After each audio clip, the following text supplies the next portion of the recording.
One, two, three. Good afternoon, Baker Bobcats. Today is Monday, November 17th, 2025, and this is Baker News. Who are you guys? I'm Kai. I'm DR. And let's talk about the week in review here. Start us off, Kai. DJ. On Monday, there's a broadcast club meeting after school room 103.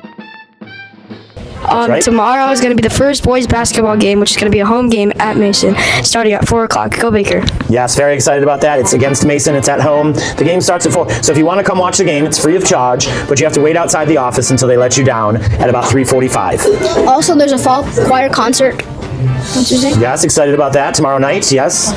What else? And on Wednesday, I am girls volleyball practice, 7 a.m. in the gym. And also Wednesday, I'm very excited about this week, but the Hungry Howie's fundraiser. So that means if you go to Hungry Howie's on Rochester Road, tell them you're from Baker, and Baker gets 20% of all of your bill. So a good excuse to eat pizza. This week, the Cafe Club has sales all week, including all of these items. Ooh, delicious, yummy items on sale at lunches from the Cafe Club. So check that out.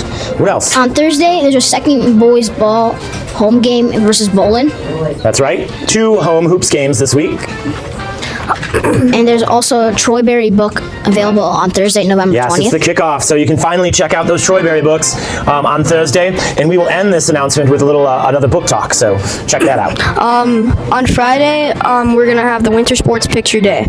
Yep, Smile, basketball, and competitive cheer will both be taking their pictures this Friday. And there's also a AOK ticket drawing. That's right. So get those AOK tickets. Drawing on Friday. And again, I Am Girls Volleyball will be in the morning. And then next week is a 2-day week because it's Thanksgiving. I'm thankful for that. And also next week, I Am Boys Hoops starts next Monday. So make sure you get that permission slip outside Mr. Quinn's room 103 and get it to him before next Monday. Okay, is that it, guys? Yeah. What are we going to end with? A video. Yes, a couple videos. Book talk and a micro documentary. Have a marvelous Monday. We'll see you Wednesday. Bye-bye. Good job, guys. Hey Troy Middle Schoolers, it's Miss Martin back to share another one of our amazing Troy Berry candidates with you. Today I'm going to share This Book Kills by Ravina Guran. And this is a story about Jess. Jess is a student at a prestigious boarding school. However, she's there on scholarship, so she feels like a bit of an outsider surrounded by all of her ultra-rich classmates. But she is shocked to discover one day that one of her classmates has been found murdered. And not only that, but the way that he is killed is done in the exact same way as a character from a story that Jess wrote in her creative writing class. The police are investigating, there's a private investigator involved, and no one seems to be able to figure out what happened. Was it Hugh's furious ex-girlfriend? Was it someone from Jess's writing club that is out to get her? Clearly, she thinks someone is framing her. She's received a text that says, "Thanks for the inspiration. I couldn't have killed Hugh without you." So she really feels like someone is trying to frame her.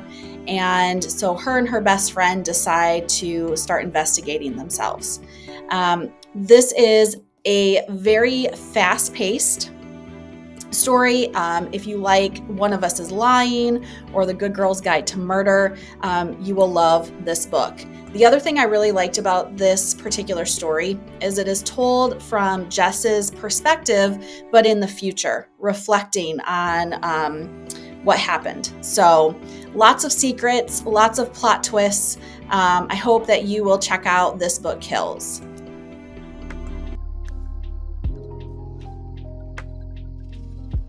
Do you enjoy Miss Sasa's class? And if so, what do you enjoy most about it? I enjoy Miss Sasa's class because I like writing, and writing's fun because she's a fun teacher. I really love Miss Sasa. She's my favorite teacher. Out of all of them, I love writing. It's the best class ever. It's really fun. Why did you decide to teach ELA in LA? I decided to teach ELA in LA because I've always loved how reading and writing helps us communicate, especially in the middle school years where kids are trying to figure out themselves and figure out their voice. It's a good place to really start exploring different perspectives and ideas like that. In your opinion, what's the better subject to teach, ELA or LA? Great question. I think ELA and LA are both great subjects to teach. They both cover aspects of language like reading, writing, speaking, and listening, so they're very connected. If I had to pick one, I'd probably pick ELA just because I love talking about books, and that's more geared towards the reading section of the block. Do you think ELA and LA are the most important classes to have in middle schools? I do think that ELA and LA are probably one of the most important classes to have in middle schools because you're always writing, you're always reading, no matter what subject area you're working with.